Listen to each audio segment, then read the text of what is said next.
परिवार में अगर 2-3 नाम है तो जब तक उनका बंटवारा नहीं हो जाता है नहीं होना चाहिए।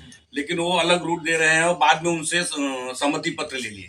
जब मापी हुई थी तो सहमति पत्र नहीं थी, बाद का सहमति पत्र है, उसमें डिटेल में है। बाद में सहमति पत्र जब हम लोगों ने ये ऑब्जेक्शन लिया, सभी चौहद्दी से अगल बगल सबके पास आनी चाहिए, मेरे पास नहीं है। दूसरी बात, मिलजुला जमीन उनकी है जिसकी मापी नहीं होनी चाहिए। मिलजुला जमीन जब उनकी मापी के एप्लीकेशन दिए थे, एक आदमी जन्मेजय सिंह ने खाली एप्लीकेशन किया था,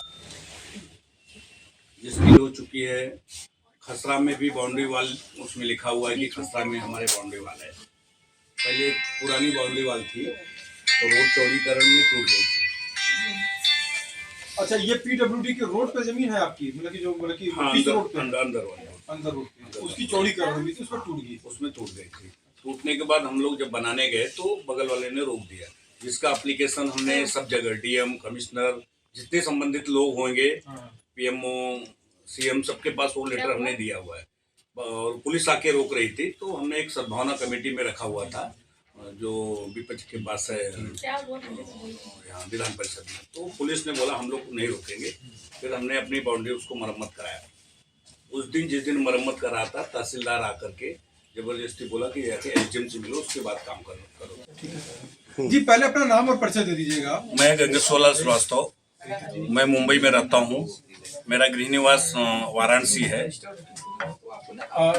क्या दिक्कतें आई हैं जमीन संबंधी, चूंकि आप पीएम नरेंद्र मोदी के संसदीय क्षेत्र रोहनिया का ये मामला है, क्या मामला है? सर, मैं 2019 में जिस तरीके से हमारे बनारस का विकास हो रहा है उस हिसाब से हमने अपने गृह निवास में रोहनिया में 4 बिस्सा जमीन लिया था 2019 में, जिसकी खारिज दाखिल हुई है।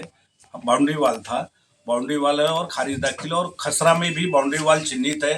लेखपाल ने साइन करके दिया हुआ, उसमें लिखा हुआ है कि इनकी बाउंड्री वाल चिन्हित है।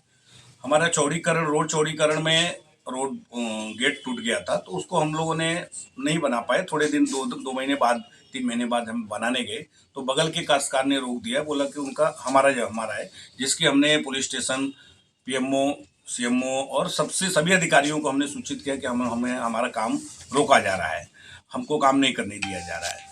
और इसके बाद हमें मालूम चला कि जब कि उन्होंने धारा 24 में गए हैं तो हमने आपत्ति लगाया एसडीएम के पास और उसकी हेयरिंग भी हुई। फास्ट उन्होंने हेयरिंग करके 1.5-2 महीने में उन्होंने हमारी आपत्ति को खारिज कर दिया, जो कि मिलजुला ज़मीन थी। मिलजुला ज़मीन में मापी नहीं हो सकता। हमने भी अपनी मापी के लिए उनको दिया तो उन्होंने साफ मना कर दिया कि मिलजुला ज़मीन मापी नहीं हो सकती है।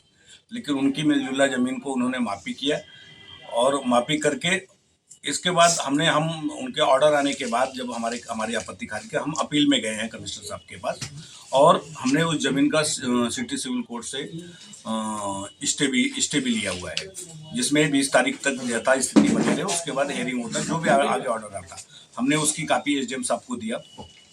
एसडीएम साहब ने कोई ऐसा ऑर्डर नहीं दिया था कि हमारी बाउंड्री तोड़ा जाए, और अगर बाउंड्री बेदखली का अगर उनको हमारी ज़मीन में मापी में आता भी था तो उनको हमें एक नोटिस देना चाहिए या तो कानूनी प्रक्रिया से जाना चाहिए।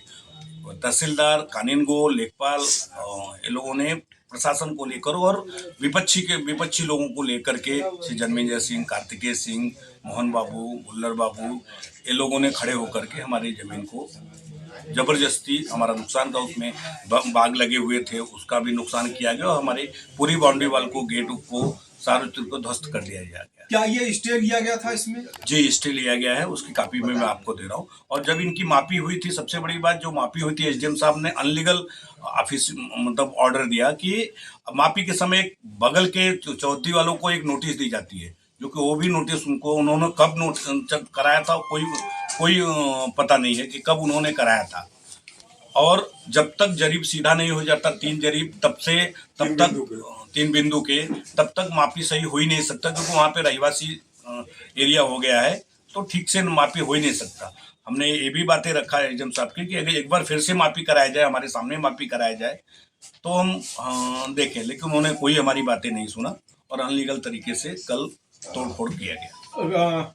आज क्या हुआ, मतलब कि किस तरीके से, किसके आदेश में तोड़ा गया? स्टे का क्या अवहेलना हुआ है? स्टे का अवहेलना हुआ। स्टे की कॉपी हमने एसडीएम, तहसीलदार सबको दिया, वहाँ भी सबको दिखाने की कोशिश किया, एसडीएम साहब ने लिया भी, लेकिन उन्होंने तवज्जो नहीं दिया उसका। स्टे का उन्होंने तोड़ दिया, जो कि उनके ऑर्डर में कहीं भी इस तरीके से उन्होंने नहीं दर्शाया था कि मैं आपकी बाउंड्री तोड़ रहा हूँ, फिर भी उन्होंने जबरदस्ती तोड़ दिया। अब आगे क्या कार्रवाई करेंगे आप?